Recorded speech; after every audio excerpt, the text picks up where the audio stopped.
Thank you for joining the ACA Small Business Bootcamp and Resource Collective for this Tuesday, February 9th. We are excited to be here today. First, I want to start with a little tidbit of national importance. Today is National Pizza Day. So just wanted to share that. Everybody loves pizza, at least I do. So it's National Pizza Day. Hopefully I'll get some pizza to enjoy the day. To start, I want to thank all our community partners. We could not do this. Well, first, I'm Robert Theobald, Small Business Ombudsman and Vice President of Small Business Services, and I am excited to be here. So I want to recognize our community partners. We could not do these bootcamp sessions without their support, their expertise, their time and their effort. We very much appreciate all of them. We have over 100 community partners throughout the state working with us on the Small Business Bootcamp. And these boot camps are designed to help small businesses work through the COVID crisis and return stronger than ever. Along with the boot camp, we do have a resource collective, which I will talk about here in a moment. So first, the Small Business Bootcamp website has the information to register for upcoming sessions, has descriptions of those upcoming sessions, as well as a link to the resource collective and links to all of our archived sessions. One of the great things we do is we record all of these sessions and then we post them on the website so they can be viewed at a later date. We share the slide decks and resources that our community partners provide for each of these sessions. And it makes it great for those that can't make it to the live session to go back and review them, or if there's a topic that really stood out to you and you want to review it again, you can go back and watch that session. We have a link there on the screen, and Lisa will post the link in the chat as well, so you can go to that website. The Resource Collective is a page on our website to help share the tools and guides and resources that our community partners have provided to help support small businesses. This is just a sample list of some of the guides and resources available on the Resource Collective. As you can see, we have unemployment insurance guides, guidance for retail and barbershops and construction, manufacturing. There are a number of different tools and guides and resources available for small business owners. Also want to share some quick updates. The Emerge AZ Fast Grant is a startup and tech grant program that's currently going on. You can check that out on our website. Additionally, just found out that the FedEx Small Business Grant Contest, this is a national small business grant contest, opens up for applications on February 16th. There's a very small window for that. So if you're interested, the link there will take you to the information about that grant contest. It is a pretty good sized grant that you can win. So if you're interested, take a look at that. Additionally, for those that are still looking at options for PPP, if you're looking for a first draw or a second draw, we have our lender list that the Arizona SBA office has put together for the PPP lenders in Arizona. And then for those that are looking for some of the relief options, EIDL, PPP, debt relief, etc., this is a link to the SBA COVID-19 relief options. It's a great web page. I have it favorited on my tab so I can access it quickly for all the information that they provide. You can also stay informed with all the things related to Arizona business resources during the pandemic at our COVID-19 Arizona Business Resource website at azcommerce.com/COVID-19.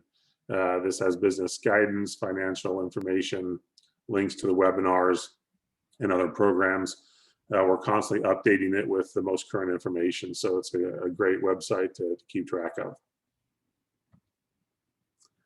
Some of the programs that the ACA has that are available to small business owners are small business services. And with small business services, we can help in navigating with the SBA and their programs, working with the small business development centers or SCORE, which is both of those are no-cost business counseling programs. We have local banking contacts we can help direct you to, and other relationships that may be of help.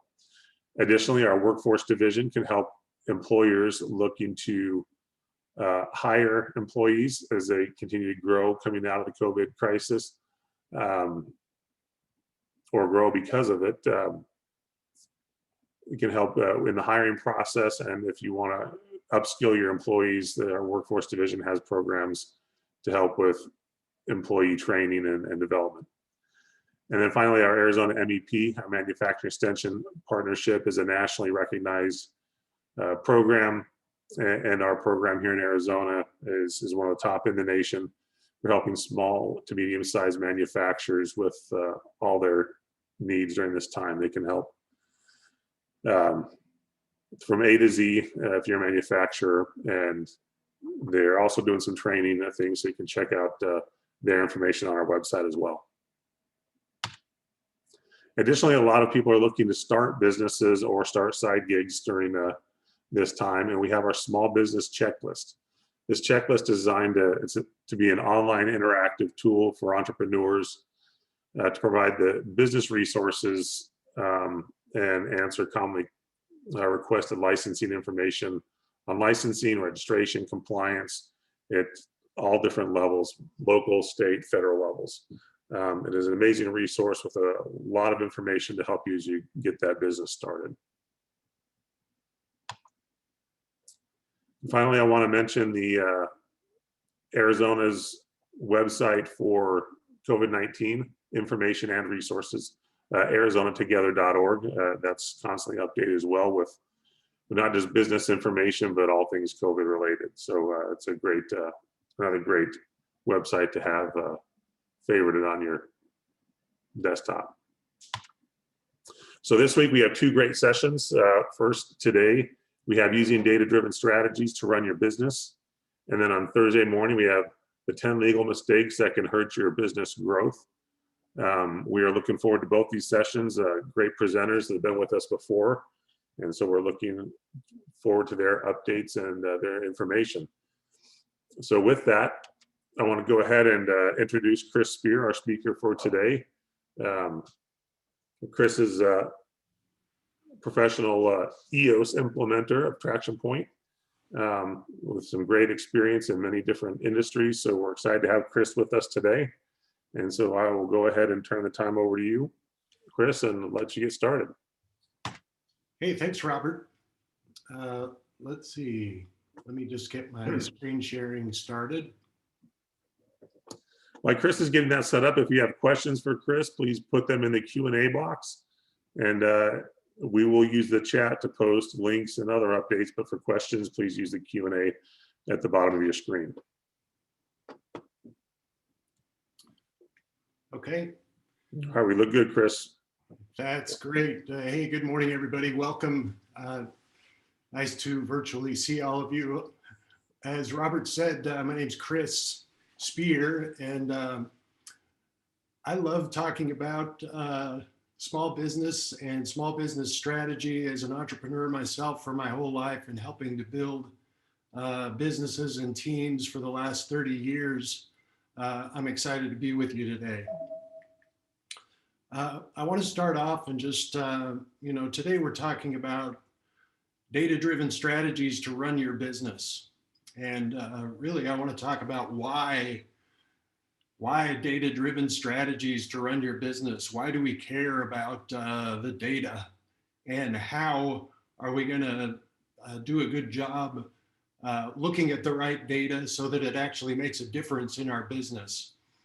I want to just start off with a little bit of context. Your business is actually comprised of what I call the 6 key components. So as you think about your business, in order for you to be successful and effective in your business, what I teach and coach teams on is kind of this idea that you really have to have a great vision for where you're going and how you're going to get there. You've got to have great people so that they can help you achieve your vision. And you should be running your business on data. not ego or emotion or gut feel, but really quantifiable measures. You got to be really good at identifying issues in your business so that they don't come out and bite you next week or next month. You got to be good at identifying them and resolving them for good. And you got to be really good at improving and streamlining and simplifying your processes so that you can deliver effectively on your brand consistently. Ultimately, you've got to be getting traction in your business. We always say that vision without traction is just hallucination. So you want to be getting traction. We call this the EOS model. Robert mentioned that in my introduction. I'm an EOS implementer, and EOS stands for Entrepreneurial Operating System. This EOS model really represents the key things that it takes to really run your effective business. What I find is when I'm working with teams that, speaking of data, our goal is to get about 80% strong in each of these key components of your business. And what I find typically when I start working with a team is that they're usually around 20% strong and succeeding in spite of themselves. What I'm going to show you today is how data is woven in to every facet of your business, and success in your business really depends on your ability to see it that way and think about it that way and be able to measure. Let's just start and just talk about vision for a moment. There are 8 questions we need to answer to really make sure we're clear on your vision. Really, I think the vision answers this question: why do we care about KPIs or measurables or data in the first place? The answer to that is we really want to know if we're making measurable progress toward our vision. So I want to tee it up or frame it up that way because, we don't want to dive in and just start talking about, what are the numbers and what should you be looking at in your organization without really teeing up this idea that the only reason to be measuring is measuring towards something. And when we can get really clear on what we're measuring toward, why we really care, what is the difference we're going to make in the world, what's our massively transformative project. When we look at this document that we call the Vision Traction Organizer, this is essentially a 2-page vision strategy document, front and back, where you get crystal clear on what are the core values of your organization, what is your core focus, what's your purpose, cause, or passion, what do you do and why do you do it, what's your big, hairy, audacious goal or your 10-year target, what's your marketing strategy, are you pretty clear about who your target market is and what you want to say to them? Are you clear about your 3-year picture? Do you know what your business is going to look like 3 short years from now from the standpoint of a few key measurables like revenue, profit, measurables like how many people are on your team or how many customers are you serving, and can you describe it? We flip that document over. That's kind of the vision side of the document. And we flip it over and we get to the traction side of the document. We really want to get clear on, once we know where we're going 3 years from now, we get really crystal clear on where are we going over the next year. So when you set those objectives, 3 to 7 major goals for your organization over the next year, then you can get really clear on the next item, which is rocks, which is what are the most important things we've got to do in the next 90 days that will move us definitively toward that 1-year plan. And we keep an issues list, a long-term issues list here as well, because shiny balloons are going to appear on your radar screen. And if you're going to stay focused on your rocks, you can't take up new things in the middle of the quarter very often. So we have this issues list where you can say, well, that's an important thing for us to think about, but right now I'm going to work on getting this most important thing for the business across the finish line during the next 90 days. 90 days isn't too far away, and then I'll look at the issues list and determine if that's something I need to bring in as a rock to go help me accomplish my vision next quarter. So just to really close out on that previous point, when you're crystal clear on your vision, then you have something to measure toward. It makes your data or your measurables or your KPIs make sense.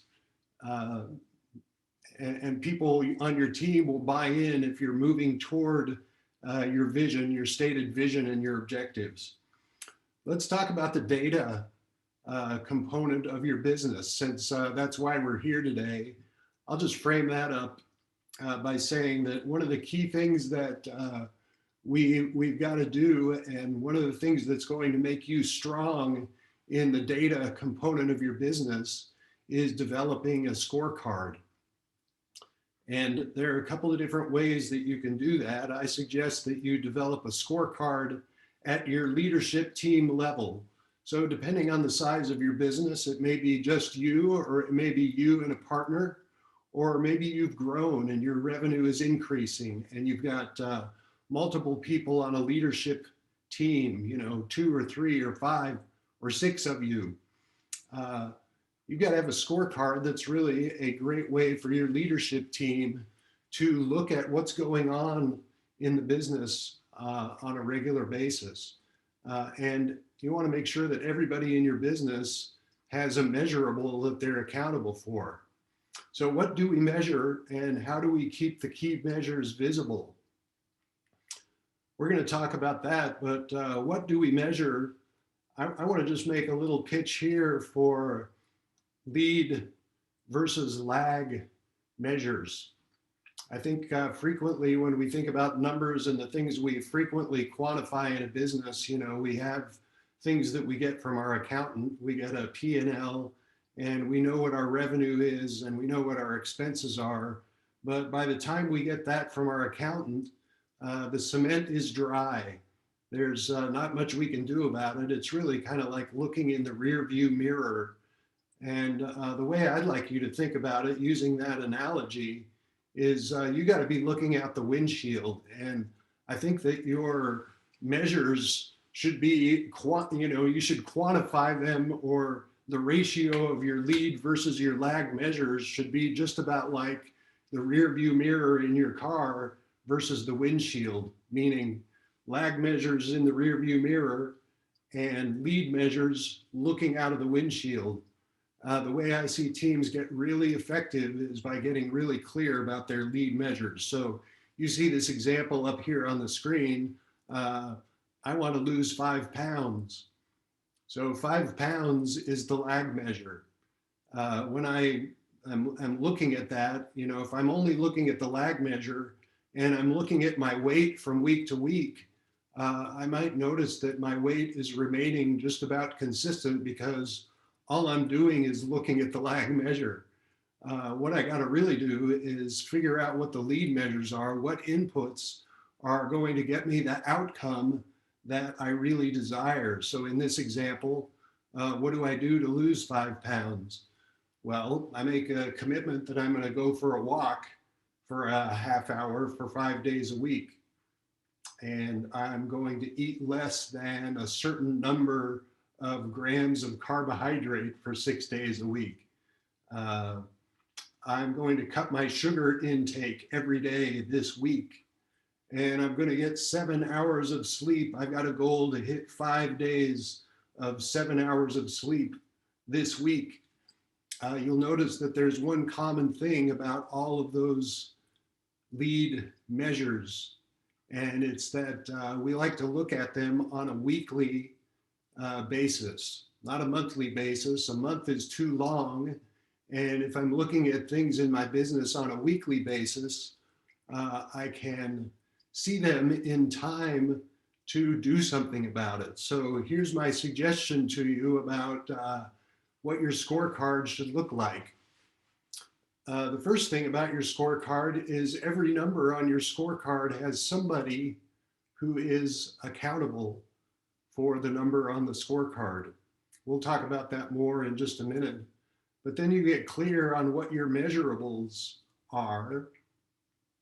And another really important thing about the scorecard is it's not just a reflection of what happened, it's a reflection of what happened versus what you want to have happen. So every great scorecard has to have a visible goal.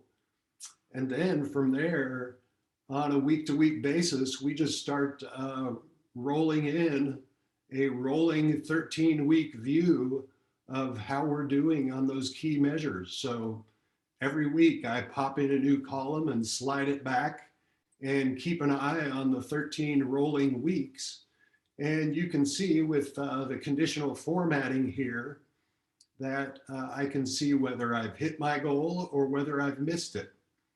And one of the key things that you get out of this at a glance view of your scorecard is you can start to see trends or things that stand out as issues. You know, when I see that my cash balance is off for 2 weeks in a row, I might ask myself if there's an issue with that.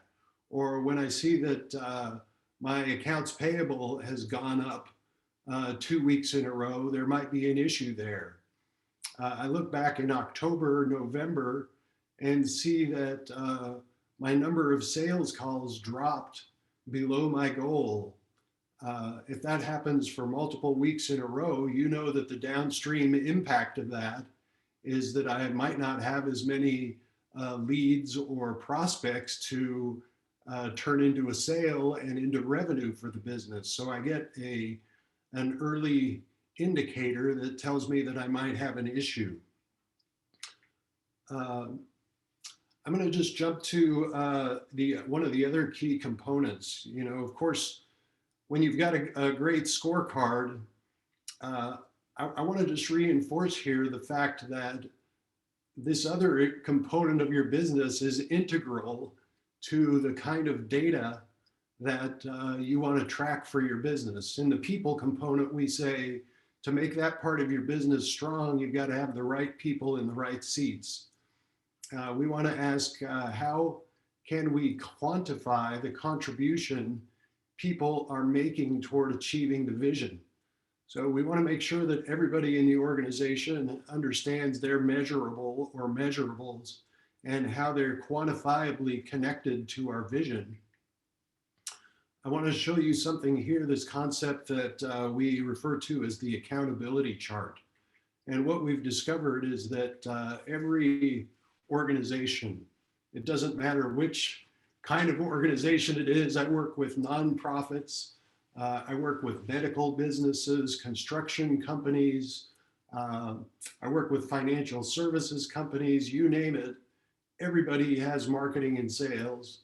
The way that people get to know that you exist to render service to their business.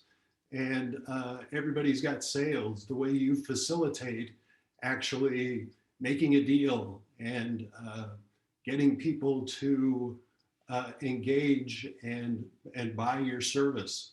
Every business has operations, the way that you develop your product and deliver your service. And every business has finance, you know, that big general back office function that is all about how do we bring in money and how do we spend it? How do we invest our capital?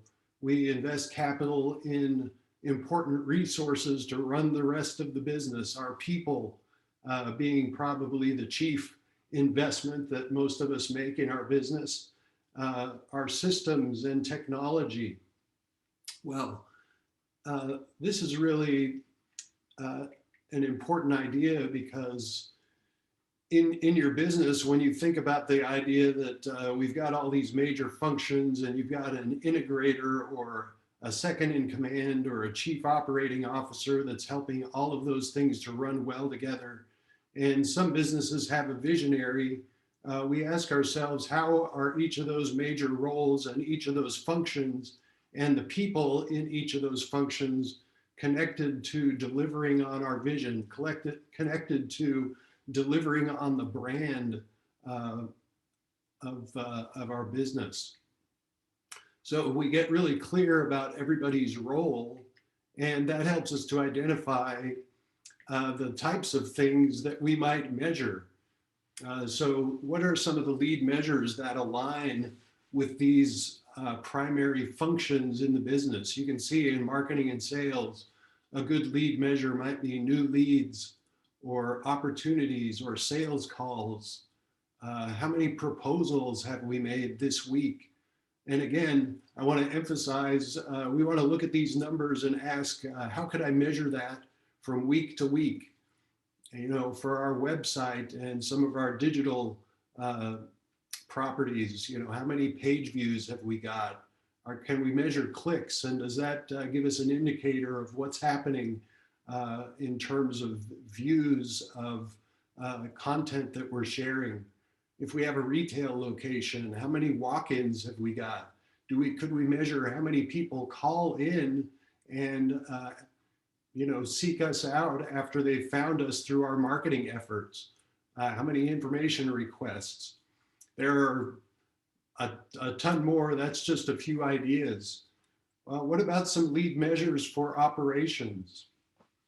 When you think about developing your product or service or delivering service to clients, you know, in a manufacturing organization, what if you're developing a product, what's your run rate? How many units per hour are you creating?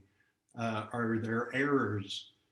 And then thinking about just delivering your service, measuring your customer satisfaction, or have you had customer complaints?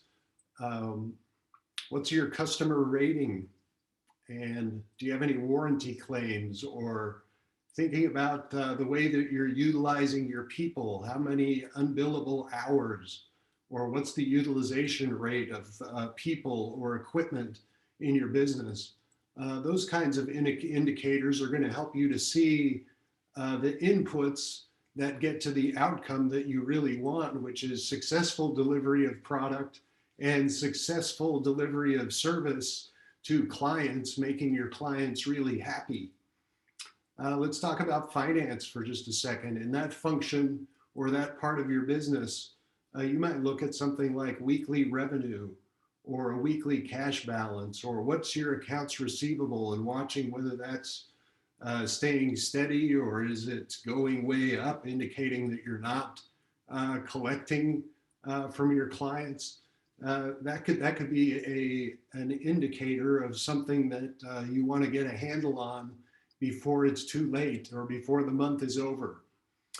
You can see the rest of those on there. Here's my point, is you want to be looking at lead measures, because I want you to think of those like a dial, or, you know, imagine that you're operating this big piece of equipment called your business, and you've got joysticks that are helping you to figure out where to steer it.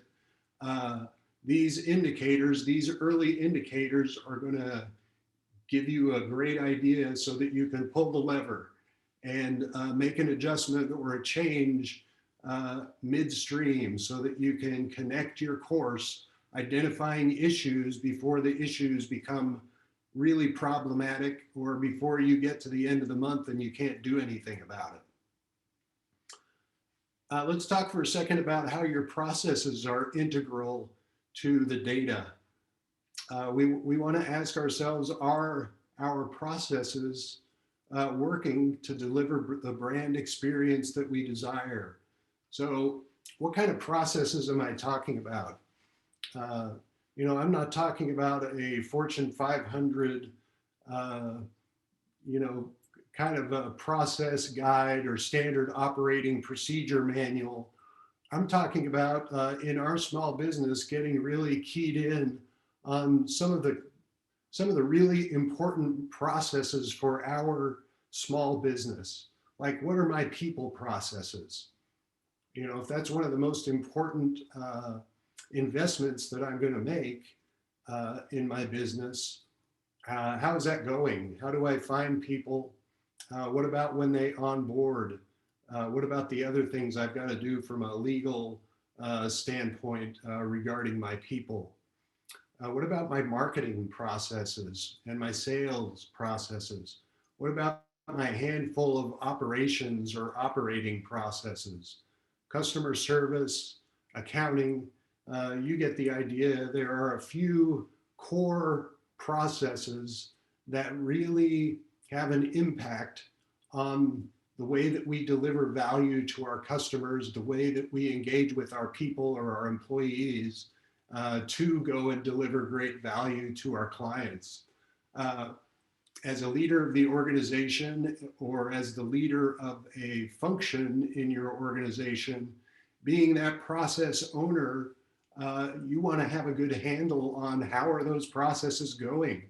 So some of your measures might be what am I expecting out of this process? You know, if there are 5 steps in my sales process, are there measures for what step is a salesperson on, or what do I expect the cycle time is between one step and another step? And you can measure quality, quantity, time are all kind of different ways to think about how you can measure processes in your business. When you document your processes, I really advocate for simple documentation. So, you know, I kind of was pushing against these big old standard operating procedure manuals. I suggest that if you just get 2 or 3 pages and you list out the steps and what you do and how you do it, that's the right place to start.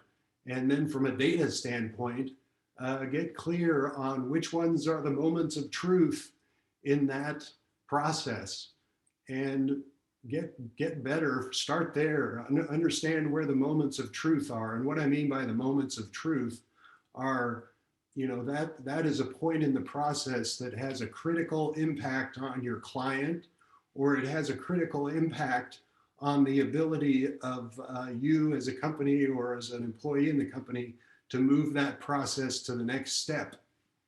When you get clear on those moments of truth, those are probably some important ones for you to measure. Measure how that step in the process is going, so that you can ensure, so that you can inspect what you expect on that part of the process to make sure that you're delivering effectively in that part of your business. You know, ultimately, that's what processes are about in your business, is ensuring that you can deliver effectively. And until you have a process that's documented and a process that you can measure a little bit, it's hard for you as an entrepreneur to delegate. You know, that's how we frequently start. Many of you have read the Michael Gerber book, The E-Myth. And, you know, think about that story in there, that as a small business owner, we frequently get stuck as a technician running every function of our business until we can find somebody to help us with it. But we're going to have a hard time letting go if we don't feel confident that we can teach somebody how to run that process effectively without us there. So documenting your processes and then measuring, you know, being able to inspect what you expect is really going to free you up to have confidence that that process can run the way that it's supposed to, even when you're not looking in on it. And so, you know, you can see how getting good processes and your ability to measure your process efficiency, process effectiveness can be really integral to things you want to think about in terms of what you're measuring in your business. Once you get a process that's documented, you want to lead and manage to that process to ensure that it's followed. Again, inspecting what you expect. That's what it looks like to be really strong in the process component. Let me just talk for a second about issues. You know, I said a moment ago that when you look at your scorecard, you might see a trend of 2 or 3 weeks of red items on your scorecard. And I would suggest that that indicates there's an issue, that we're unable to hit that goal, and there's a reason why that's happening.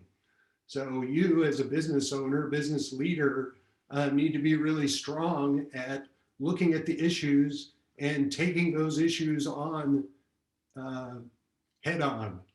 I'm going to show you a great way for you to do that. One of the key disciplines is you've got to have an issues list, because as all of you know, I could poll the group right now, and I would bet that each of you has 25 to 100 issues swirling around in your business right now, and you're thinking about them in your head and trying to keep track of things and trying to remember who to talk to, or remember that what you inspected about that process is off track, and you got to remember to do something about it. You've got enough issues that I suggest you need to have an issues list, and then you need a good way for you to process issues.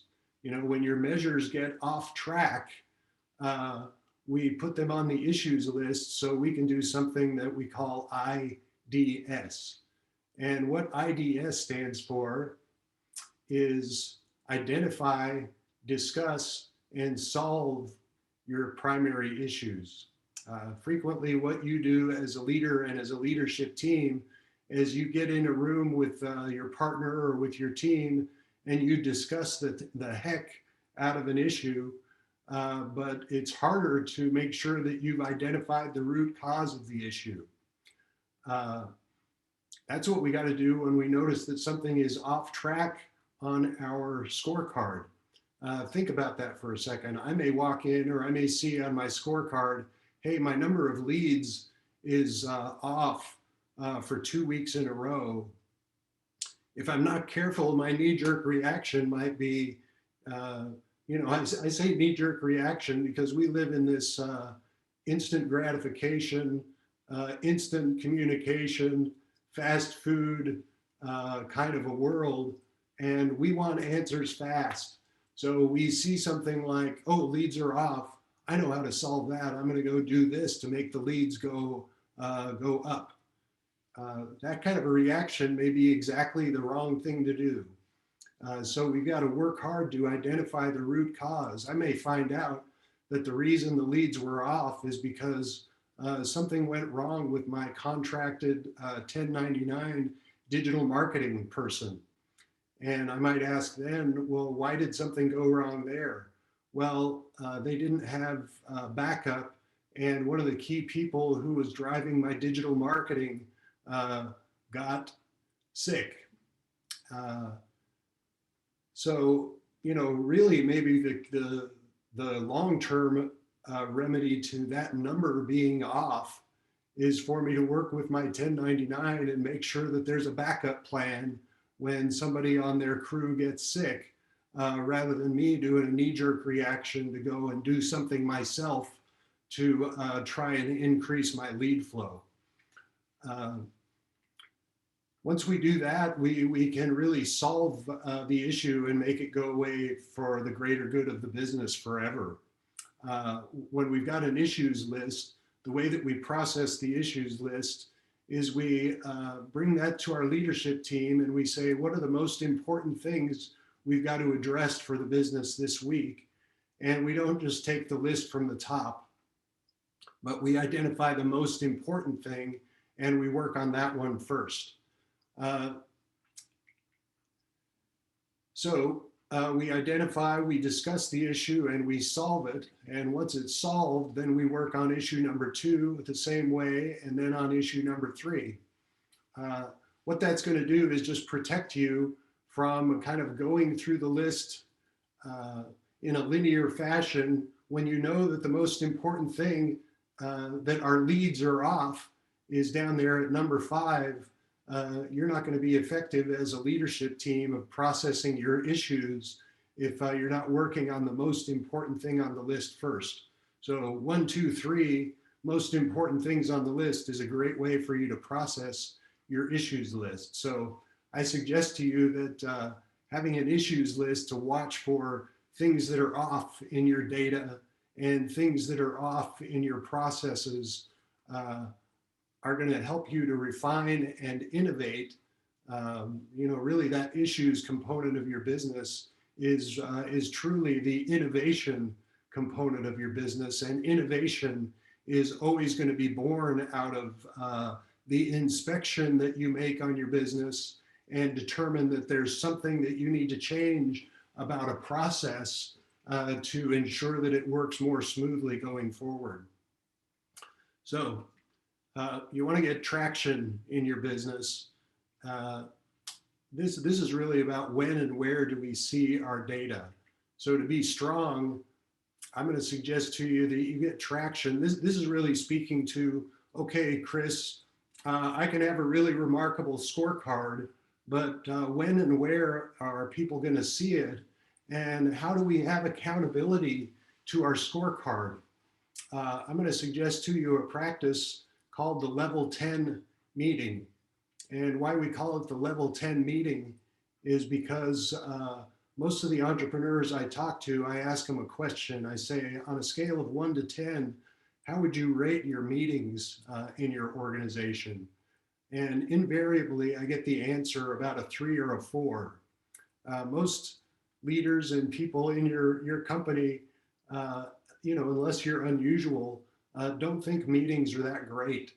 And we want to make meetings great, not because we want to have a great meeting, but because meetings are a place where we can come together and collaborate, get our ideas and diverse opinions on the table so that we can see an issue from all sides. We can get some commitment from the team that the direction we're going to take is the right way to do it. That, the issue that we're resolving because of the problem or the thing that we saw that was off track up there in our scorecard, we get really clear about how we're going to innovate as a company to go move that forward. Those kinds of meetings become level 10s. We can rate those a 10 on a scale of 1 to 10 when we're really effectively innovating as a leadership team. So I'm going to show you the leadership or the level 10 meeting agenda briefly. I suggest that on a weekly basis, the place that you're going to show your scorecard is in a 90-minute level 10 meeting. Now, it may be shorter if you don't have a ton of issues to address, but carve out that much time. I want you to get together with your team and you start off with a positive focus or good news. The very next thing on your agenda is you review the scorecard. Think back to that scorecard I showed you at the beginning. Wow, Chris, I had 15 numbers on that scorecard. How on earth am I going to review that in 5 minutes? Well, the fact is that everybody's seeing the scorecard every week and everybody knows who's accountable for what on the scorecard. We've already seen whether that number is on track or off track, or we're about to see it at this part of our meeting. So that's exactly what we do in 5 minutes is we go through our scorecard row by row, and the person who is accountable for that measurable just owns it and reports whether that number is on track or off track. And if the number is off track, we'll probably say the words, well, let's drop it down. And basically what that means is we're going to drop it down to our issues list so that we can process that a little bit later in the meeting. So you can see those top 3 items are just reporting items, but the key one I want to really tune in on today is the scorecard. We review that scorecard, we review our rocks, what are the most important things we've got to get done, and we give visibility to that, whether our rocks are on track or off track. We look toward our customers and our employees and just ask, how are things going with our customers and our employees? If I've got an employee issue, I might drop that down to my issues list. Or I have a customer issue, and a customer issue may point out one of the reasons that my numbers is off, and I drop that down to my issues list. So this is the place where we're going to get great visibility to our scorecard from week to week, is in this level 10 meeting when the scorecard flashes up on the screen and we're reviewing the numbers each week. To conclude, I just want to convey to you 7 truths about data and about using a scorecard in your business. You know, the first truth is that what gets measured gets done. There's a great story about Charles Schwab.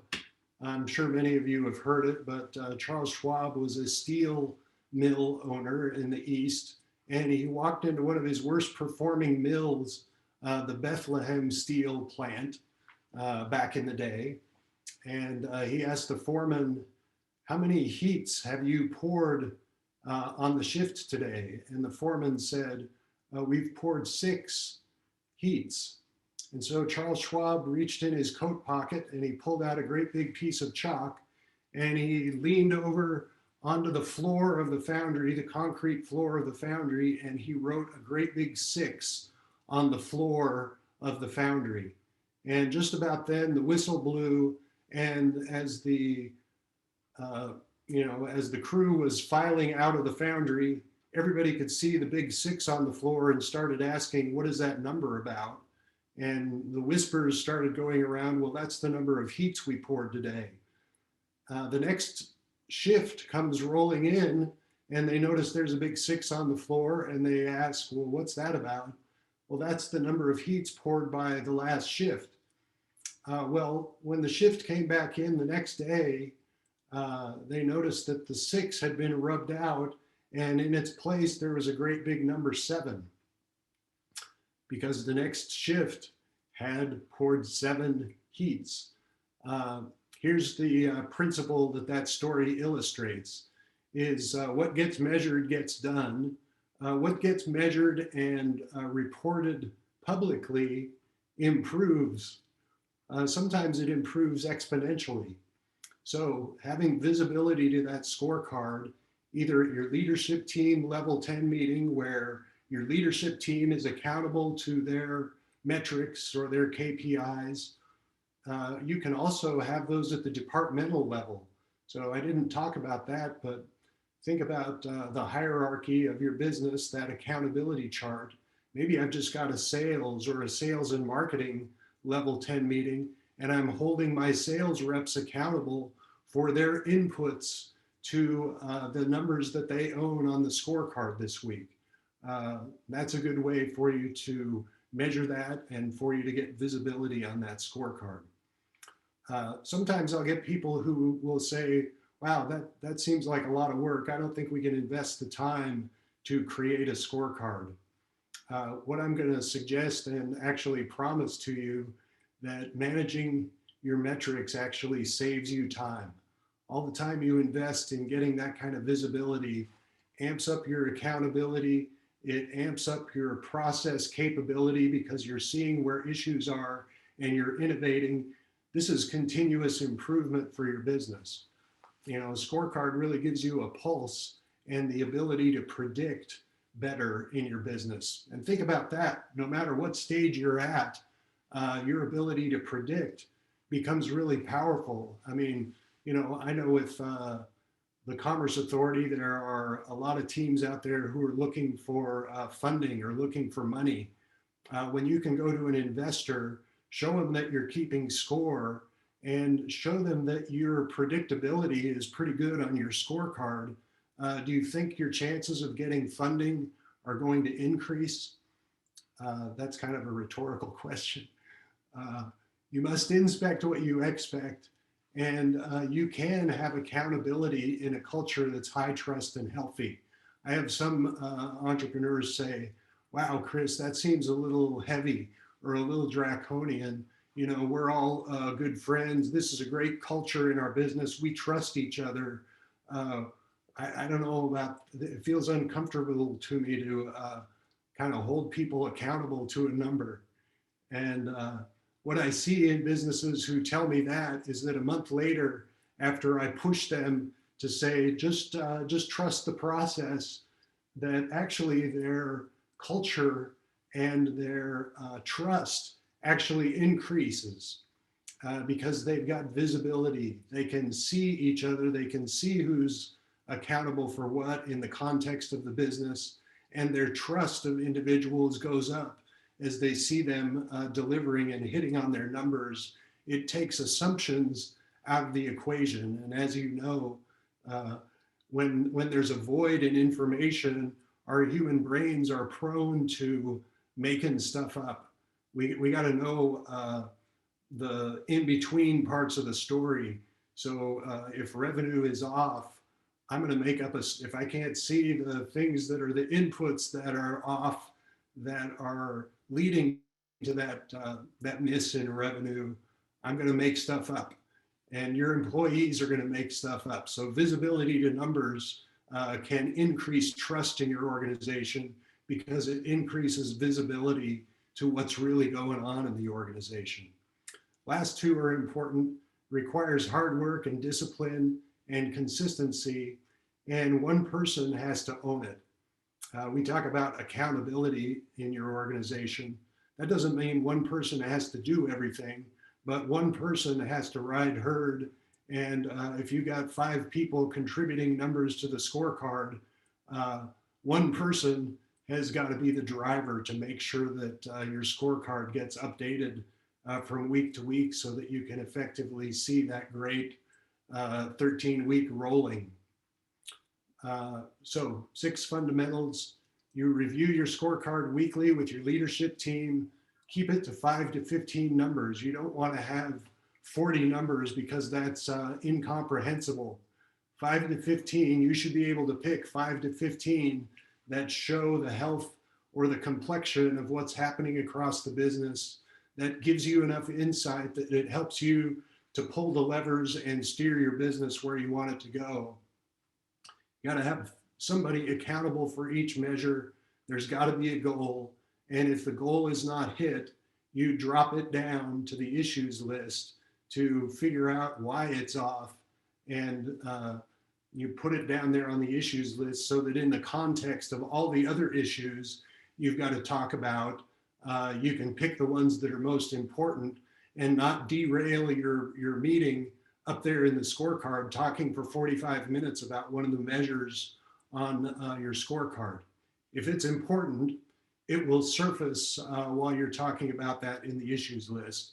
And 13 weeks at a glance is also a fundamental rule so that you can see patterns and trends and identify issues that are going to help you to improve processes to make your business better. So you can see, as we've talked about it today, that you got to have a vision for where your business is going, or you got nothing to measure toward. You got great people who are driving functions in your business, and they should be connected to quantifiable measures for their area of responsibility, the processes that they own in the business to deliver on your brand. Of course, you get really good at running your business on data with a great scorecard. You identify more issues in your business by having a great scorecard. And you've got to be watching your processes to make sure that your processes perform, because that's what's going to give you freedom in your business. Freedom to grow, freedom to have more effective, efficient processes, freedom to have better profitability. So managing and measuring your processes is going to make you more effective. And ultimately, you're going to get better traction. You're going to be able to measure toward achievement of rocks. You'll be able to have really effective meetings together so that you have visibility to the things that are most important in your business.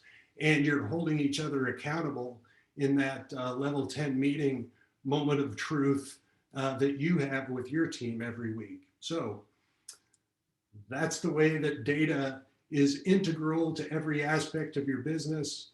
13 weeks rolling, lead measures is the key. And that's what I've got for you today. I'm just going to make you a quick offer, and it's drop your name, address, and email in the chat, and I will send you a copy of this book, Traction. No charge, no obligation. I just want you to be able to see it and be able to see how you can create numbers and make them integral to your business.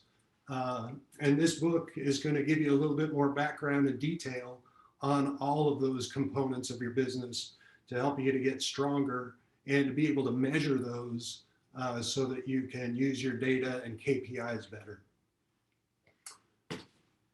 That's what I've got. I'm happy to answer your questions. What questions do you have for me? Chris, we got three questions in the Q&A. The first one is a really good question. Is data driven the same as technology driven in running the business? I might need a little bit more background on that. Technology driven, I'm not sure what we're driving at on that one. I think I'll jump in, Chris, on that one. I think it's two separate things.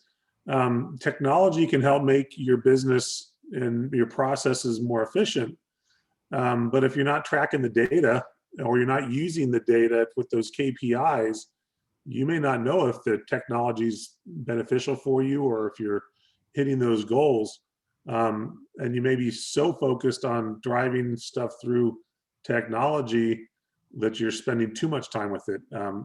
So I think they go together, but I do think they're separate because I've been in some businesses that are not tech related, right. But data drove the business. Retail, can have some data behind it, but or some technology behind it. But when it comes to selling retail, the data helps understand the trends and what you need to sell. So yeah, I'd love to just comment on that. Since you frame it up that way, Robert. I've done some work in some bigger companies. At one part in my career, I actually became Six Sigma trained, and we had a favorite saying that was, if you automate a bad process, you just fail faster. And so how does that relate to technology driven versus data driven? I think sometimes we're under the mistaken idea that technology is going to drive our business or our processes.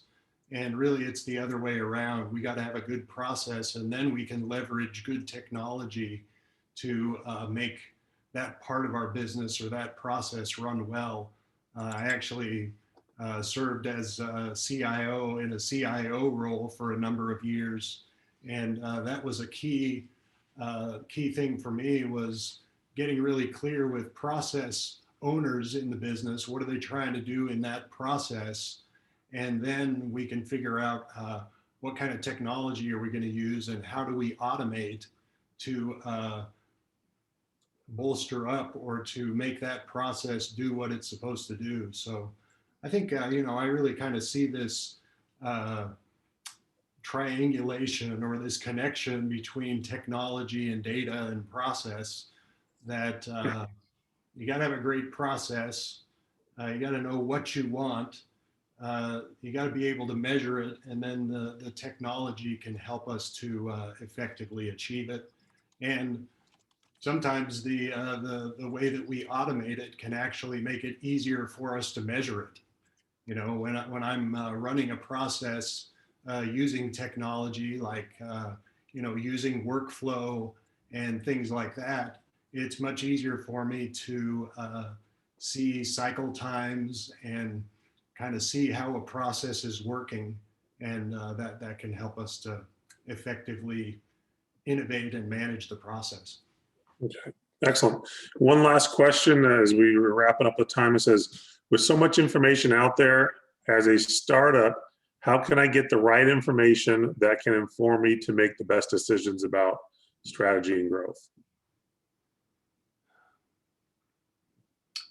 Yeah, I would just say, that's kind of a good general small business question. With all the data that's out there, how can I get the best information about strategy and growth? I'd say keep coming to these small business boot camps and, amping up on your knowledge and availing yourself of the teaching and coaching and learning that happens here. But I'll suggest to you that you should give me your address and I'll send you a copy of the book Traction, and it's going to help you a lot. By the way, I promise that I'm not going to, what's the word? I'm not going to chase you down just because I sent you a book. So I really just want you to have the book. And if you want to talk to me and you've got questions, because of my connection with Arizona Commerce Authority, I'm happy to talk with any of you free of charge for a while and give you a session, and I'll give you some one-on-one perspective or insight with the best of my ability from 30 years of experience growing and selling my own software company and growing and leading teams at a number of different companies. Give me a call and I'd be happy to help. So with that, Chris, I'm going to share a website in the chat. It's for Size Up Arizona. And this is a program that APS has built up for small business owners.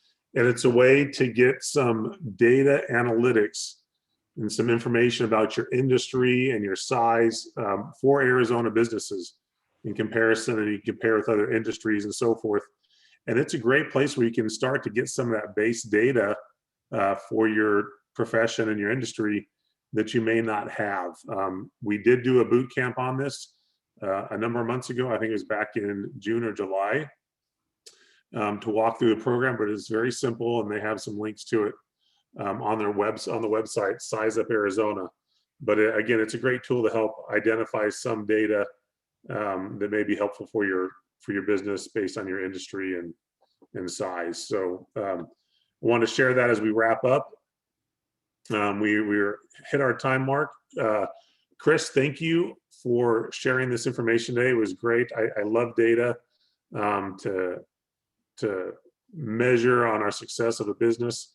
I've always used it in my past roles to help my teams achieve their goals and their numbers and be successful. So we appreciate you talking about this. I want to remind everybody about Thursday's boot camp session. So please join us Thursday morning, 9 a.m. For the 10 legal mistakes that could hurt your business. So please keep that in mind. And again, thank you for joining us, and everybody have a great day. Thanks, everybody.